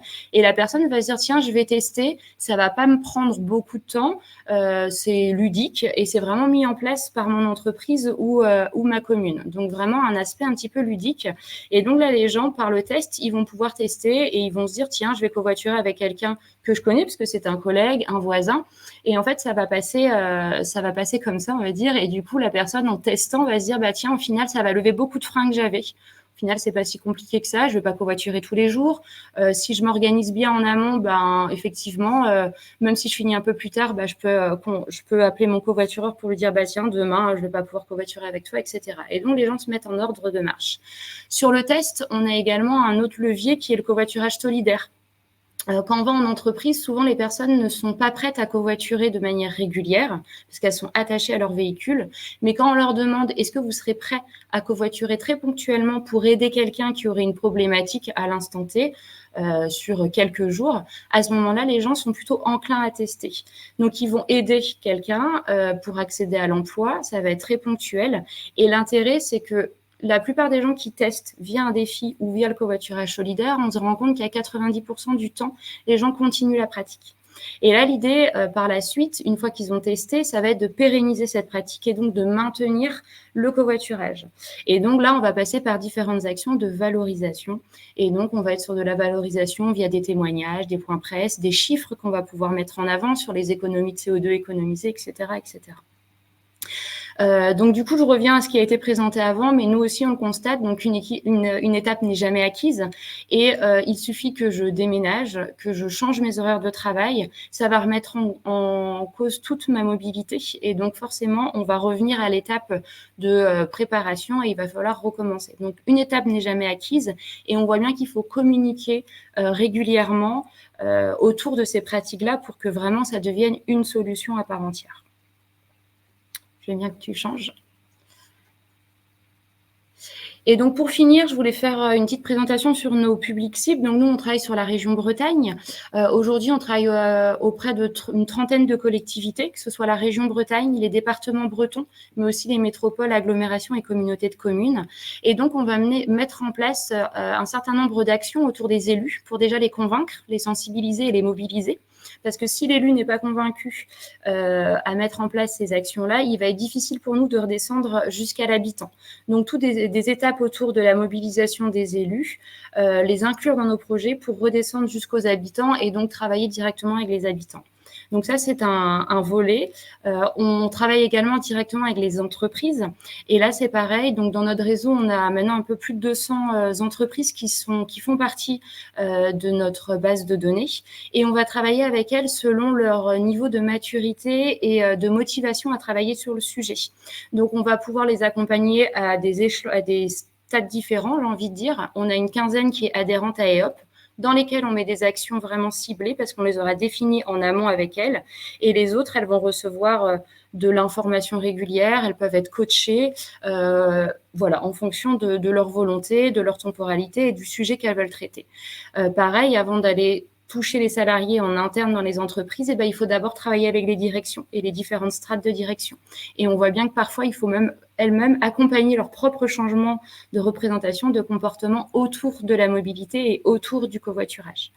Et enfin, notre troisième public, ce sont vraiment tous les professionnels de l'insertion, donc qui sont les accompagnateurs, donc vraiment, pareil, relever leur propre représentation autour du covoiturage, de la pratique, donc avec différentes actions qu'on peut mettre en place, qui est toujours suivre les étapes de l'accompagnement du changement et in fine, aller toucher les bénéficiaires, la personne qui aura besoin du service et qui va pouvoir faire appel à EOP. Et voilà pour moi. Merci Lénaï, c'est vraiment bien de finir sur ça pour montrer que c'est vraiment tout un écosystème qui joue sur cette thématique de covoiturage. Je ne sais pas si Josie, il y a des questions dans le chat ou dans la partie questions. Si, alors deux questions pour les Naïg. Peut-être les Naïg, est-ce que ce serait possible de préciser le développement des EOP avec le réseau de transport collectif de la région Bretagne? Alors, aujourd'hui, nous, EOP, donc, comme je disais, existe depuis 20 ans et aujourd'hui, on est vraiment une solution complémentaire au reste du service. On travaille toujours, donc c'est pour ça la région Bretagne nous finance, par exemple. On travaille avec elle et on est vraiment comme une solution en plus complémentaire. Donc, souvent, on intervient tous ensemble, donc avec les solutions que propose la région, donc les cars Brace Go, par exemple, le covoiturage. Et puis, selon le territoire sur lequel on est, on va pouvoir également intervenir avec les autres acteurs de la mobilité pour montrer qu'on est un écosystème. Ce qui est important de dire aussi, c'est que donc EOP, c'est l'association qui développe le covoiturage sur le territoire, mais l'outil, la plateforme de covoiturage qui s'appelle WestGo, est un outil qui est développé par la région Bretagne. Donc, c'est vraiment une complémentarité. Merci. Autre question, ce serait même, est-ce que ce serait possible de donner des exemples d'actions auprès des professionnels de l'insertion? Oui, alors du coup, en fonction des différentes étapes, on peut, quand on est dans la sensibilisation, l'information, on fait par exemple dans un premier temps ce qu'on appelle les cafés visio. Donc tous les premiers mardis de chaque mois, il y a un petit temps où on présente le service de covoiturage solidaire, qu'est-ce qu'on fait, etc. Donc là, c'est vraiment de l'information, de la sensibilisation globale, générale. Ensuite, on peut travailler plus particulièrement avec des partenaires. On a développé ensemble, par exemple, des jeux de sensibilisation, des jeux ludiques à destination des publics. Donc là, on est en lien avec l'ensemble par exemple, là, c'est les plateformes de mobilité. Donc, on rentre vraiment dans la co-construction d'actions. Après, on intervient ensemble sur le territoire. On peut aussi se lier ensemble pour construire tout un petit guide et un petit kit d'outils. Donc voilà, ça va dépendre en fonction de l'avancée de chaque professionnel de l'insertion, où ils en sont, comment ils travaillent. Et l'idée, c'est vraiment de s'adapter au mieux.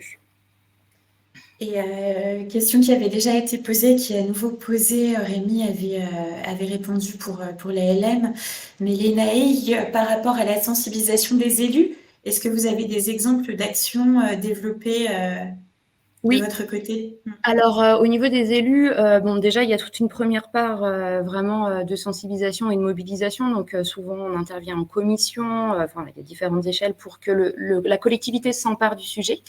Une fois que la collectivité s'est emparée du sujet, on mène des conventions triennales. Et sur la première année, il y a toute une étape où on va travailler directement avec les élus et on va constituer ce qu'on appelle des réseaux de référents communaux, où par commune, j'ai un élu qui représente la mobilité et qui va travailler avec nous sur le sujet du covoiturage. Et en fait, avec ces élus-là, on va mener des ateliers d'abord d'interconnaissance pour connaître l'endroit, la collectivité, comment ils travaillent, ce qu'ils mettent en place. Ensuite, on fait des ateliers de co-construction où, par exemple, on va co-construire avec eux des messages, un plan de com, et vraiment, tout est co-construit avec eux. Et le fait d'impliquer l'élu dès le début dans les ateliers, ça va permettre de l'impliquer plus tard et ultérieurement, par exemple, dans la diffusion, dans la remontée d'informations. Et du coup, aujourd'hui, on a des réseaux de référents communaux un petit peu partout et on peut être en contact directement avec les élus qui viennent vers nous, qui nous posent des questions sur le forfait mobilité durable, sur la prime covoiturage, sur la preuve de covoiturage. Et du coup, ça crée vraiment ce réseau et ils incluent vraiment l'écosystème à part entière. L'idée, c'est vraiment de se dire que la collectivité, elle finance pas juste un service, on est partenaires et on avance ensemble. Et par rapport au public senior, donc j'ai vu ça 2 fois aussi dans le chat et dans l'onglet questions. Est-ce que le public senior adhère au covoiturage? Est-ce que voilà, ils font partie de vos viviers de conducteurs? Comment ça se passe avec ce public-là? Alors, sur les 3 territoires d'expérimentation où on a fait vraiment le covoiturage pour l'accès biens, services et équipements, effectivement, on a des publics seniors qui servicent. Donc, on avait mené en amont toute une enquête et on avait cherché justement à voir si cette solution pouvait les intéresser. Donc, on se rend bien compte qu'en fait, c'est pas un frein, le covoiturage pour ces publics-là. Par contre, il faut vraiment pouvoir les accompagner. Donc, il y a toujours ce standard téléphonique parce qu'ils sont pas forcément à l'aise avec un outil tout numérique. Voilà. Et souvent, ce sont des personnes seniors qui font appel à notre service parce qu'en fait, elles sont de toute façon un petit peu isolées parce qu'elles n'ont pas de solution à la contrainte et elles font appel au service. Ce qui va les rassurer et les aider à se mettre en ordre de marche, c'est que derrière, il y a l'association EOP et une personne identifiée par territoire. Ce qui fait qu'en fait, ça rassure et ça met en confiance la personne pour passer à l'acte. Je pense qu'on a fait le tour au niveau des questions. Dans le chat, Rémi avait répondu notamment à une interrogation par rapport au numérique. Est-ce qu'effectivement le numérique est intégré dans les accompagnements? Et je sais que et EOP et l'ALM, évidemment, la partie numérique fait partie des formations, de la formation, de la sensibilisation, de l'accompagnement. Mais j'en profite aussi pour dire que lors des accompagnements réalisés dans les plateformes de mobilité, il y a un métier qui est assez important, c'est le métier de conseiller mobilité. Et les conseillers mobilité, effectivement, interviennent parfois sur le côté numérique et sensibilisent les personnes. Donc, ça fait partie de ce que nous, on qualifie de savoir bouger, en fait. Donc, effectivement, c'est pas une partie qui est oubliée, loin de là. En tout cas, moi, dans les initiatives, effectivement, dont j'entends parler. Je propose qu'on arrête les questions et qu'on passe à l'intervention suivante, Dylan, puisqu'il faut aussi regarder un peu le chrono. Donc, prochain intervenant et dernier, on a donc Jérôme, de la fresque de la mobilité. Donc, Jérôme, je te laisse la main pour que tu puisses partager ton écran. Oui, merci. Tu m'entends? Ouais, c'est bon. Si tu peux augmenter peut-être le son. Augmenter le son, je vais parler un peu plus fort. Ok.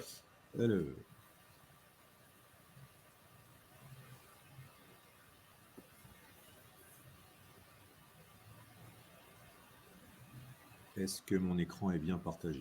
Ouais, c'est bon. Parfait. Bonjour à tous. Et donc aujourd'hui, l'idée, c'est de vous présenter la fresque de la mobilité. Alors c'est vrai qu'il y a eu beaucoup d'interventions intéressantes juste avant. On a pas mal parlé un petit peu de tous les aspects de la mobilité. Et une chose qui permet d'embarquer un petit peu les gens et d'embarquer un petit peu tous les publics, c'est donc toute la partie sensibilisation, mais aussi que les personnes comprennent ce que c'est que la mobilité. Et une des Jérôme, questions... je me permets, on vous entend vraiment pas beaucoup. Vraiment pas beaucoup. Est-ce que vous m'entendez mieux si je me rapproche? Ça va légèrement mieux, merci. Bougez pas, je vérifie. Est-ce que c'est mieux maintenant? Parfait. Oui, donc du coup, l'idée c'est de parler de la mobilité et donc on a parlé pas mal de mobilité là juste avant et en fait l'idée c'est aussi qu'il faut donc sensibiliser et permettre aux personnes de comprendre ce que c'est que la mobilité avant de passer aux actions. Les actions c'est la partie la plus importante, c'est ce qui nous permet d'avancer, mais clairement il faut que les personnes comprennent et aussi approchent la discussion de manière non jugeante, non culpabilisante. Aujourd'hui, une question, c'est est-ce qu'il est facile de décarboner sa mobilité? Et en fait, très clairement, un sujet qui divise depuis très longtemps, c'est bien la mobilité. Faut être clair, aujourd'hui, c'est un sujet qui n'est pas souvent abordé autour d'un café, entre collègues, parce que ça part souvent directement en vrille. Et donc, en gros, tout le monde a besoin de se déplacer. Ça, c'est un fait. Que ce soit pour le travail, les loisirs, la famille, il y a beaucoup d'endroits où, de toute façon, la mobilité se réduira à la voiture. Et ces déplacements, en fait, de quelques kilomètres, ils sont pour la plupart soit souhaités, soit contraints, comme l'a évoqué tout à l'heure Rémi. Et en fait, nous ne sommes vraiment pas égaux. Ça a été montré aussi par les précédents intervenants. Nous ne sommes pas égaux en matière de mobilité, de par la situation financière, là où on habite. Voilà, il y a beaucoup de cas concrets qui nous montrent qu'on ne sera pas du tout dans les mêmes conditions.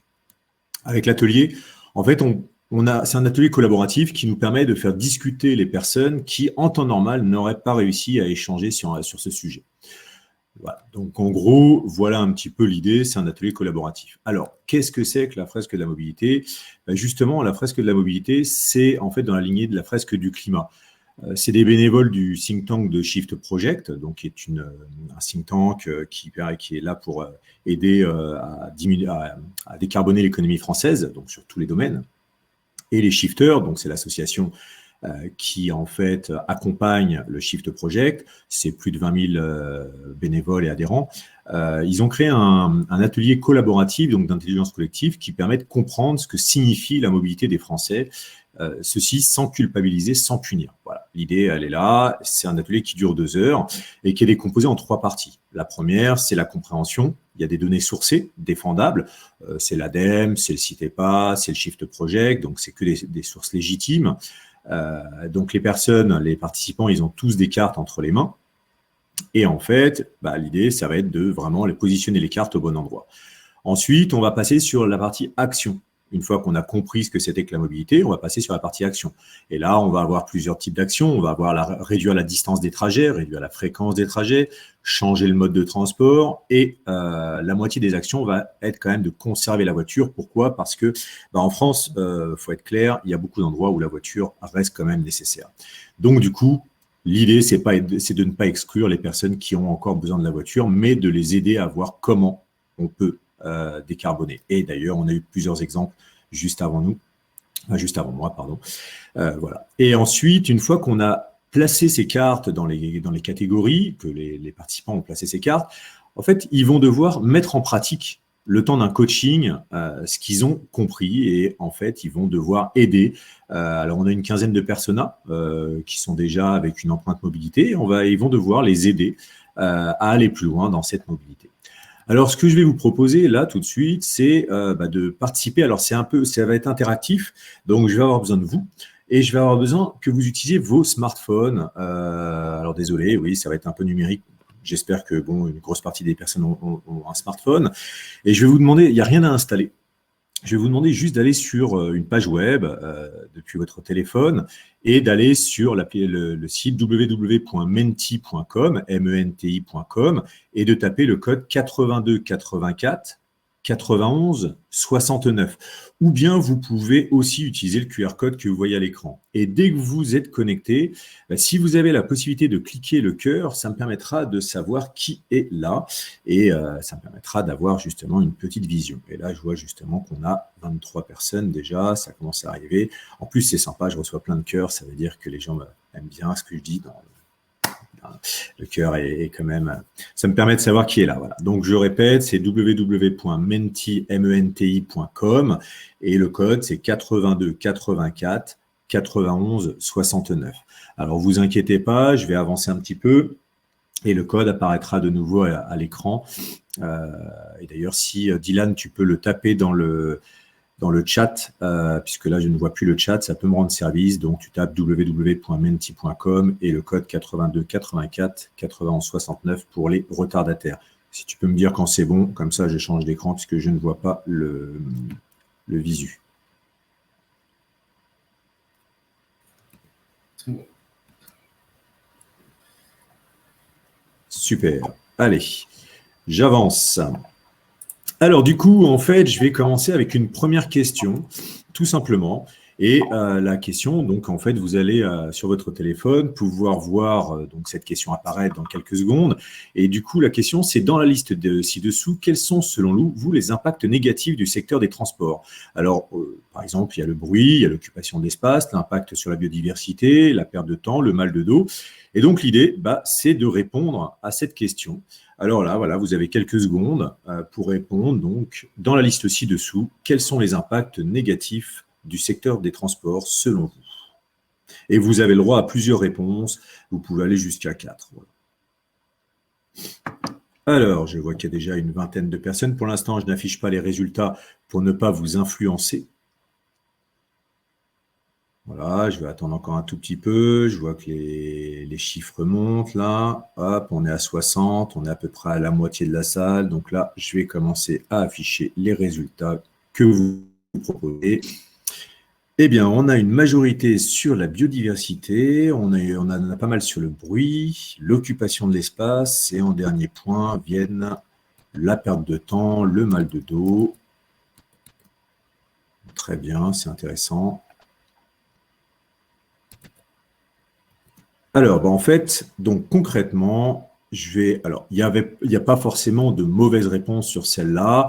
Il y a plutôt des meilleures réponses. Les deux intrus, en fait, ils étaient en bas de la liste, parce que la perte de temps et le mal de dos, ça a un impact sur la santé humaine, mais aujourd'hui, on n'a pas vraiment de données fiables.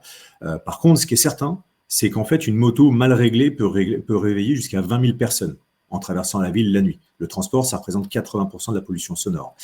Dans les grandes villes, dans certaines grandes villes, l'occupation de l'espace mis à disposition de la voirie représente la moitié de l'espace public quand même. Et après, concernant les impacts sur la biodiversité, en fait, il faut savoir qu'on perd à peu près en moyenne l'équivalent d'un département en terre cultivable tous les 10 ans. C'est non négligeable. Mais en fait, on aurait pu rajouter beaucoup d'autres impacts négatifs. Et donc, l'idée, elle est là, c'est qu'il y a pas mal d'impacts. Et vous l'aurez compris, je vous laisserai les découvrir en faisant l'atelier.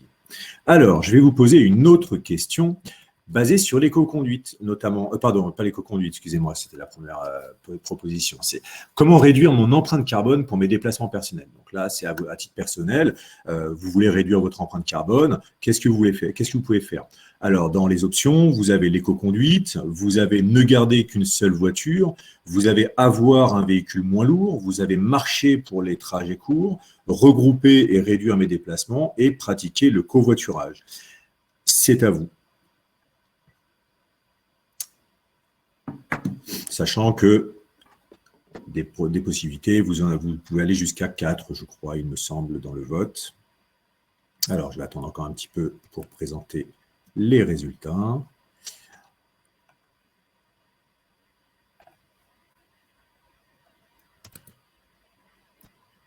Allez, on est à 54, on est quasiment à la moitié. Voilà ce que vous avez répondu. Alors, en grosse partie, vous avez parlé d'éco-conduite. Alors, première partie, plutôt marcher pour les trajets courts. Alors, oui, marcher pour les trajets courts, ça, c'est plutôt une bonne solution. Regrouper et réduire mes déplacements, très, très, très, très bien. Pratiquer le covoiturage, éco-conduite. Alors, il faut savoir que, très clairement, dans toutes les options que je vous ai proposées, pardon, j'étais un tout petit peu trop tôt, dans toutes les propositions que je vous ai faites, il n'y en a aucune qui est mauvaise à prendre. Toutes les actions que je vous ai proposées sont bonnes à prendre parce que dès qu'il s'agit de réduire la fréquence de ces trajets en les regroupant, de réduire sa mobilité voiture parce qu'on marche, d'avoir un véhicule moins lourd, oui, alléger le véhicule, ça a moins d'impact sur les pneus et donc du coup et sur les freins et donc du coup il y a moins on change les pneus moins souvent par exemple. N'avoir un seul véhicule, la question c'est a-t-on besoin de plusieurs véhicules par famille? Certaines fois oui, mais peut-être pas tout le monde. Alors je vais vous proposer une autre question. On va parler un peu du train et plus précisément du TGV. Et donc la question va être très simplement, en France, que représente l'empreinte carbone d'un déplacement en TGV par rapport à être seul dans sa voiture? D'après vous, est-ce que c'est 100 fois moins? Est-ce que c'est 500 fois moins? Ou est-ce que c'est 10 fois moins? Donc, en gros, vous faites un trajet en TGV, vous voulez faire le même trajet en voiture, et quelle est votre empreinte carbone? Quelle est la différence entre les deux, selon vous? Alors, je vais vous donner quelques secondes. Alors, vous comprenez bien que toutes les questions que je vous pose ne sont pas forcément des questions qui sont directement depuis la fresque. Par contre, c'est des questions qui sont similaires et normalement, vous avez des cartes en main, vous n'êtes pas sur l'outil informatique. Mais là, pour la présentation, je trouvais ça plus interactif. Alors, je vous propose de voir ce que vous avez indiqué. Donc, une majorité a indiqué 100 fois moins. Et ensuite, vous êtes à 500 fois moins. Eh bien, écoutez, je vous propose de voir la réponse. Eh bien, la réponse était 100 fois moins. Alors, c'est en moyenne. Il faut savoir que c'est en moyenne. Et donc, en gros, si je résume en kilomètres, très simplement, si vous faites un trajet Paris-Marseille en TGV qui fait à peu près 800 km de ligne, eh bien, en partant de la gare de Lyon, si vous voulez faire la même chose en voiture, eh bien, en fait, vous ne faites que 8 km. Et si vous faites un Paris-Toulouse, pour parler de Paris, globalement, on est sur 90 fois moins. 90 fois moins. Pourquoi? Parce que le train passe par Bordeaux et ensuite, comme il n'est pas direct, ça change l'empreinte carbone. Voilà, ça donne des idées. Donc, la SNCF va pouvoir communiquer sur différents éléments, mais il faut garder à l'esprit que le train, c'est environ 100 fois moins et ça, c'est non négligeable au niveau de l'empreinte carbone. Et alors, si on parle éco-conduite, selon vous, combien de carburant l'éco-conduite peut faire économiser en litres et en euros? Est-ce que c'est 1 à 5%, 6 à 8% ou 10 à 15%? Alors, je vous laisse voter.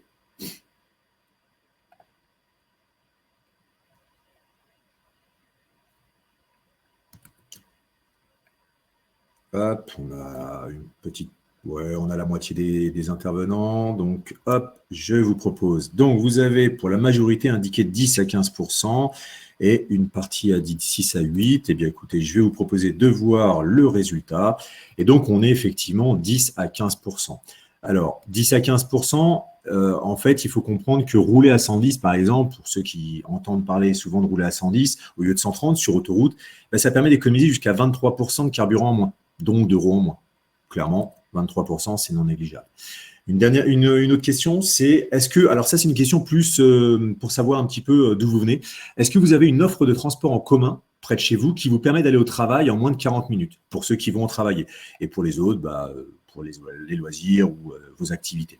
Je vous laisse répondre. Donc en fait, avez-vous une offre de transport en commun vous permettant, alors bien entendu, là il n'y a pas de bonne ou de mauvaise réponse puisque c'est plus pour savoir un petit peu ce qu'il en est pour vous et à qui j'ai affaire. Alors, c'est intéressant. On est à pratiquement moitié-moitié. C'est très intéressant. En fait, il faut savoir que ça reflète complètement la réalité du territoire français. Dans l'atelier, nous allons parler des transports en commun pour les Français, mais aussi, plus précisément, on parle de tous les modes de transport utilisés par les Français. On parle des énergies utilisées, on parle des impacts sur la santé, sur l'environnement, sur le porte-monnaie. Et donc, en fait, vous allez avoir des cartes sur tous ces éléments-là et c'est vous qui allez, en tant que participant, les positionner et vous mettre d'accord avec l'équipe avec qui vous êtes à la majorité. Et nous ferons donc aussi un constat de ce que c'est que la mobilité, puis on passe aux actions et au coaching. Et justement, en parlant action et coaching, en fait, là, je vais vous proposer d'être coach l'espace d'un instant. Alors, bien entendu, je fais en mode accéléré puisqu'on est sur un webinaire. Tout à l'heure, vous avez eu, avec Marion, nous avons parlé de Julie. Ici, en fait, on va aider James. Alors, James, qui est James? James, en fait, c'est un jeune homme qui habite pas très loin, alors jeune homme ou un peu plus vieux, parce que ça dépend de ce qu'on appelle jeune homme, mais bon, il a 42 ans, presque comme moi. Il est à 1 km d'Angers. Il va au travail en voiture citadine à 18 km donc, de son domicile. Il rentre chez lui le midi pour manger. Et pendant la semaine, pour faire ses courses et voir ses amis, il fait à peu près 30 km au total en voiture. Pour ses vacances, il se déplace en voiture, il fait un séjour à Limoges et puis il va aussi à Concarneau. Et puis son budget annuel mobilité, il est de 8 300 € et il a une empreinte carbone de 4,5 tonnes de CO2 équivalent juste pour sa mobilité. En fait, la question, alors moi j'ai déjà proposé un coaching et donc la question c'est, selon vous, qu'est-ce que vous pourriez lui proposer pour atteindre le coaching que nous avons réalisé qui lui permet de diviser par 2 son empreinte carbone. Alors attention, à chaque fois qu'on fait ces ateliers et ce coaching, le but c'est pas d'être culpabilisant et le but c'est pas d'être punitif. Donc qu'est-ce qu'on peut lui proposer à James? Donc dans les options, vous avez acheter une voiture plus petite, prendre le vélo, ne pas rentrer le midi chez lui, faire du covoiturage, prendre le train pour les vacances, pratiquer l'éco-conduite, prendre les transports en commun. Voilà, je vous remets visuellement le profil pendant une petite minute. Vous avez la possibilité de répondre. Et donc, vous choisissez, vous avez jusqu'à 4 possibilités, je crois, de mémoire. Je vous laisse encore quelques secondes pour revoir. Donc, pour rappel, il peut acheter une petite voiture, il peut prendre le vélo, il peut rentrer le midi, faire du covoiturage, prendre le train, pratiquer l'éco-conduite. Alors, on a à peu près 38 personnes qui ont répondu. Je vais vous proposer d'afficher ce que vous lui avez proposé. Donc, on a quand même une majorité sur ne pas rentrer le midi, faire du covoiturage, pratiquer l'éco-conduite, prendre les transports en commun. Très intéressant. Alors, en fait, pour faire simple, donc là, je vous propose de passer aux réponses. Donc voilà, les réponses, alors c'était principalement prendre le vélo, rentrer le midi, faire du covoiturage, pratiquer l'éco-conduite. Alors, plus précisément, donc en fait, il faut savoir que oui, là où il habite, à côté d'Angers, il n'y a pas de piste cyclable et pas de transport en commun. Du coup, il est obligé de garder la voiture. Bon, changer la voiture pour une plus petite, ça va être compliqué. Il a déjà une citadine. Donc, du coup, c'est un peu délicat. Passer sur une électrique, c'est quasiment impossible puisqu'il n'a pas les moyens, il est intérimaire. James, il fait un peu de covoiturage et donc il a décidé de passer au covoiturage. Il fait désormais le midi, il rentre plus chez lui le midi, donc du coup, il divise son empreinte carbone par 2 pour la semaine, puisqu'il allait en voiture. Pour ses activités, il prend un peu le vélo parce que en fait, il faisait 30 km sur la semaine, mais c'est pas en une fois. Et puis, il continue à prendre sa voiture pour aller en vacances. Par contre, il fait de l'éco-conduite. Ça lui permet d'économiser pas mal de carburant. Voilà. Donc, concrètement, voilà un petit peu les coachings que vous allez avoir. Alors, ils ne sont pas aussi simplifiés. Là, je vous les simplifier pour le webinaire. Mais voilà, l'idée, c'est normalement, ils sont un tout petit peu moins simples. Alors, concrètement, je vais vous parler maintenant des versions de la fresque de la mobilité. Alors, il y a la version standard. C'est la version que l'on fait tout le temps. C'est le socle de base. Et donc, en fait, ça va durer 2 heures. Et on va faire toute la partie compréhension. Et on aura des leviers d'action individuels. Pourquoi? Alors, c'est pour toucher tout le monde, que ce soit des citoyens, des employés d'entreprises, que ce soit des élus, que ce soit toutes les personnes, on les touche avec les actions individuelles. Pourquoi? Parce qu'en fait, souvent, ça commence par soi, de ce que l'on pense nous-mêmes, de ce que c'est que la mobilité à titre personnel, avant qu'on nous l'impose. L'idée, c'est quand même qu'on ne la subisse pas complètement. Là donc, comme j'ai dit, durée 2 heures. Ensuite, on a la version entreprise. Alors, c'est une extension, c'est-à-dire qu'en fait, on va faire la version standard. Et là-dessus, on va avoir des leviers d'action entreprise qui vont permettre, en fait, pour un public légèrement différent. Et donc, ça arrive en entreprise, d'ailleurs, qu'on fasse souvent la version standard. Et puis, dans certains cas, on rajoute 1 heure pour l'entreprise pour les personnes qui sont là, soit tout simplement, la version entreprise, on la fait que pour certaines personnes. Mais ce sont les décideurs. Ce sont les personnes qui vont travailler sur toute la partie CSE, QSE, DRH, toutes les personnes qui ont on va dire une action sur la mobilité de l'entreprise et des salariés, justement, pour les salariés. Et donc, l'idée, c'est que là, on est sur une durée de 3 heures. Et on a aussi la version collectivité. La version collectivité, c'est pareil, c'est la version standard. Et là, on va toucher les élus, on va toucher les territoires, on va toucher les agglomérations, on va toucher tout le monde, puisqu'on va avoir des leviers d'action collectivité. Donc, à titre d'exemple, version standard, en fait, ça va être, je prends le vélo pour moi, pour aller au travail. Version entreprise, c'est l'entreprise met à disposition des vélos de fonction et non des véhicules de fonction. Et puis, en version collectivité, ça va être plutôt, je vais travailler sur l'infrastructure ou les offres qui se trouvent sur le territoire. Donc là, on sera aussi sur 3 heures. On est sur un public d'élus, personnel travaillant sur la stratégie mobilité de l'organisation. Voilà, donc en gros, voilà un petit peu l'esprit. Alors, il faut savoir qu'en fait, on a des versions en français pour toutes les versions, en anglais pour la version standard et la version entreprise. On est aussi sur d'autres pays comme la Suisse, la Belgique, le Luxembourg, le Québec avec des données locales, puisque la mobilité de la France n'est pas la même que celle de la Belgique. Et on a aussi une version enfant, une version kid, qui fait 10-12 ans et 12-15 ans, qui sont des durées à peu près de 45 minutes à 1 heure, donc parce qu'on a besoin de garder l'attention des enfants, et donc on va dans les établissements scolaires. en parlant de sociétés et d'établissements qui ont participé. Donc voilà, un exemple de plusieurs sociétés. Alors, c'est bien entendu, la liste n'est pas complète, hein, mais par exemple, on a fait à l'Estaca, on a fait la première rentrée mobilité cette année, enfin en 2022, où on a fait 400 étudiants de deuxième année d'ingénieurs. On a fait aussi le NTPE, pareil, dans les mêmes conditions. Alors là, on avait un peu moins, on avait 80 élèves. Mais on est aussi présent sur des salons, pas mal de salons. Là, on a fait récemment le Forum de l'AIT, donc avec le gouvernement. On a fait Once Upon a Train il n'y a pas très longtemps. On va faire European Mobility Expo dans pas longtemps. On fait Autonomie dans quelques semaines.